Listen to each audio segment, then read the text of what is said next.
Everyone, good morning, আসসালামু আলাইকুম। কেমন আছো সবাই? আশা করি অনেক ভালো আছো। আমিও আলহামদুলিল্লাহ ভালো আছি। আমি তারা লাইফস্টাইল ব্লগে তোমাদের সবাইকে নতুন করে ওয়েলকাম জানাই। এখন ঘড়িতে সময় ওই ভোর 5টা বাজে। তো আমি উঠে পড়েছি সেহরির জন্য। তো সেহরিতে আমি বানাচ্ছি এখানে আমার জন্য মুসলি নিয়ে নিয়েছি দুধ দিয়ে, আর রাজার জন্য নিয়েছি এখানে দুধ রোস্ট। তো সকালবেলাটা খাওয়ার না মুডটা থাকে না, একদম ভোরবেলা উঠেই কিছু খেতে ইচ্ছে করে না, সেই জন্য হালকা ফুলকা যেটা মনে হয় সেটাই খেয়ে নিই। সাথে কিন্তু দুটো ডিম সেদ্ধও বসিয়ে দিয়েছিলাম, ভাবলাম একটু ডিমটা খাই, গায়ে এনার্জিটা থাকবে সারাদিন। আর সকালবেলাটা না পানি পিপাসা আমাকে খুব লাগে। যখন ওই ঘুম থেকে উঠি, ওই সকালবেলা পানি খাওয়াটা অভ্যাস হয়ে গেছে, তো সেই জন্য মানে ঘুম থেকে ওঠার পরেই না রোজা রেখে খুব পানিটা খেতে মন করে। সারাদিন আমার কিছু হয় না, কিন্তু সকালবেলাটা এমনটা হয়। এই যে আমি কিন্তু নাস্তাটা নিয়ে চলে এসেছি, আর রাজা এখনও ওঠেনি, ওকেই তুলছিলাম। আর এসিটা যেহেতু চলছে, বাবুর গায়ে ব্ল্যাঙ্কেটটা আমি যত দিচ্ছি ও ততই খুলে ফেলে দিচ্ছে। এখন বাজে 5টা 15, বাইরে কি পরিমাণে অন্ধকারটা দেখতে পাচ্ছ। 5টার সময় কিন্তু আমাদের দেশে সকাল হয়ে যায়, আর এখানে 5টা কেন 6:30তেও অন্ধকার হয়ে থাকে। মোটামুটি 6:30টার পর 7টা বাজতে গেলে একটু উজালা হয়ে আসে। তো এখন তো ভালোই অন্ধকার হয়েছে। তো আমরা খাওয়া দাওয়াটা করে নিয়েছি। খাওয়া দাওয়া করার পরে আমি এখানে ফরজের নামাজটা পড়ে নিচ্ছিলাম। আমার আর ঘুমানো হবে না, আমি এই সময়টাতে একটু ভিডিও এডিট করতে বসে যাই, কারণ তারপরেই আমাকে 1 ঘন্টা পরে ফের বাবুকে স্কুলের জন্য রেডি করতে হবে। মোটামুটি এই গরম যা পড়ে গেছে না এখনই, কি বলবো। তো ওই সকাল 5টা থেকেই এই দেখো এখন কিন্তু 6টা বাজে, তাও অন্ধকারটা কেমন রয়েছে। তো যেহেতু মচ্ছর না আমাদের এখানে খুব আছে এখন, তো সেই জন্য ধূপকাঠিটা না জ্বালিয়ে দিলে ওই একটা মশাই না কি পরিমাণে পেরেশান করে। তো আমি আবার একটা ধূপকাঠি জ্বালিয়ে দিয়ে এখন বাবুকে আবার তুললাম। আমি একটু বসে কিন্তু ভিডিও এডিট করে নিয়েছিলাম। তো এখন সময় 7:30 বেজে গেছে। তো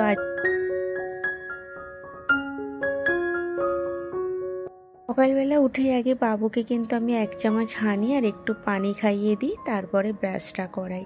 ব্রাশটা করিয়ে নিয়ে চলে আসলাম। আর ওর ঘুমটা না সকালে একদমই ছাড়ে না, ও যে কি পেরেশান হয়ে যায়। আর আমাকে মানে বয়স পেশেন্টে যখন নিয়ে এসে ওখানটাতে বসাই, ও প্রায় 10 থেকে 15 মিনিট আমার সাথে মানে ঘুমোনার বুকেতে শুয়ে পড়ে।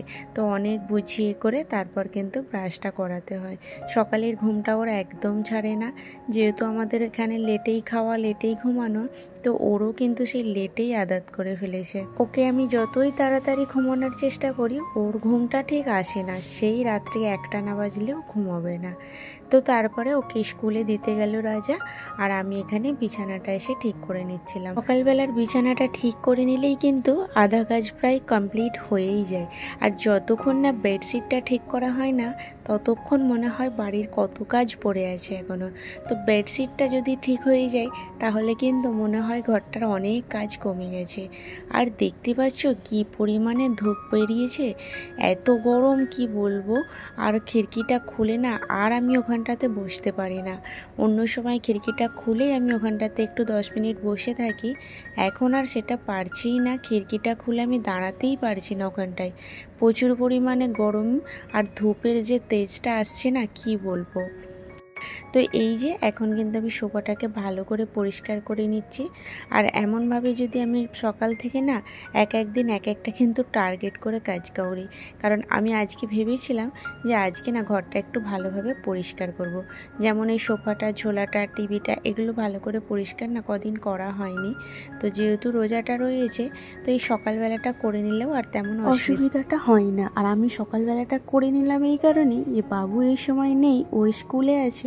আর ও যদি বাড়িতে চলে আসে তাহলে আমাকে অনেক ডিস্টার্ব করে। তো সেই জন্য ও চলে যাওয়ার পরেই আমি কাজে লেগে পড়েছি। ও আসলে তখন কিন্তু আর এটা হবে না।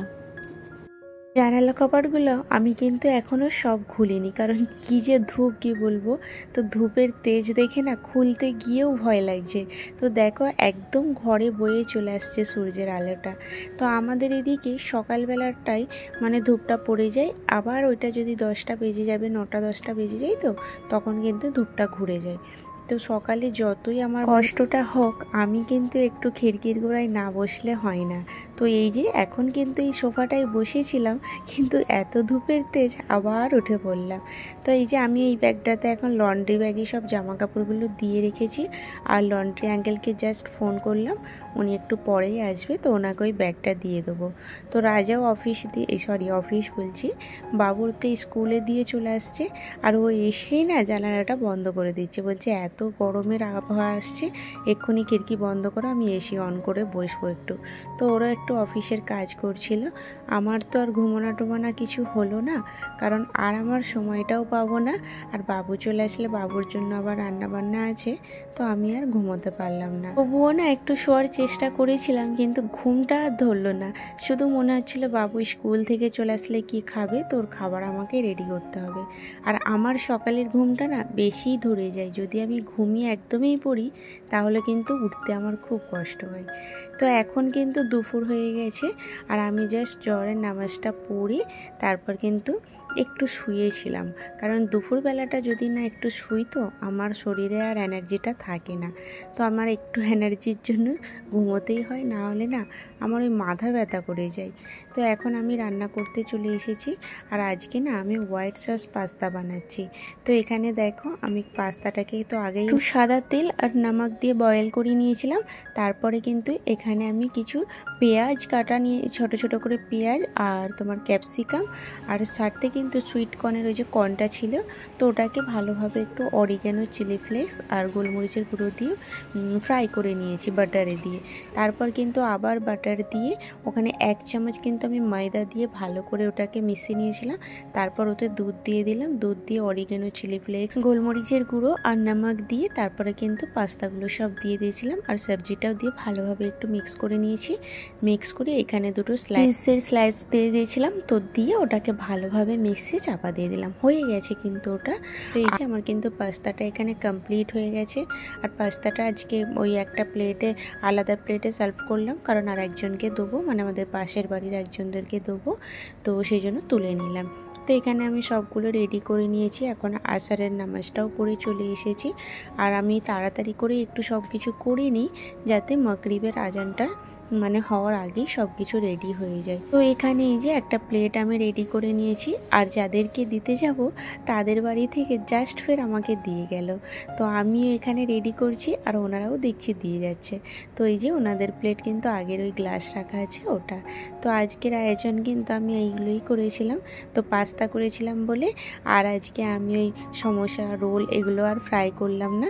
তো করলাম না, একদিক থেকে কিন্তু ভালো হয়েছে, পাশের বাড়ি থেকে দেখছি সমোসা, রোল সব কিছুই দিয়ে গেছে। তো ভাবছিলাম ভালো হয়েছে করিনি, কারণ আর না ফ্রুটগুলো খাওয়া হয় না, এই সবগুলো যদি খেয়ে নিই ফ্রুটগুলো পড়েই থাকে। তো এই যে এখন কিন্তু আমাদের মাগরিবের আজানটাও হয়ে আমরা কিন্তু ইফতারি করে নিয়েছি, আর এবার একটু এখানটায় পরিষ্কার করে না ঘুমোতে যাব। আমার যেহেতু ঘুমটা খুব একটা রাত্রিতে হয় না, সেই জন্য এই ইফতারের পরে আমি একটু ঘুমিয়ে পড়ি, তারপর উঠে কিন্তু ঈশার নামাজটা পড়ি। তো কিছু বাসন ছিল, এগুলো আমি ধুয়ে নিচ্ছি। আজকে না একবার দিদির বাড়িতেও যেতে হবে, বাবু কিন্তু চলে গিয়েছে দিদিদের বাড়িতে, তো সেই জন্য ওকে আবার আনতে যেতে হবে। তো আমি কিন্তু নামাজটা পড়ে বেরিয়েও পড়েছি, আর চলেও এসেছি এখন দিদিদের বাড়িতে। তো এখানে আসতেই এই যে চা পেয়েছি, এখন বাবু চলে এসেছিল, আরমান গিয়েছিল আমাদের বাড়িতে, আরমানের সাথে আসলে খুব কাঁদছিল। রাজা আবার মাগরিবের নামাজটা পড়ে এই যে বাবুকে দিয়ে গেছিলো।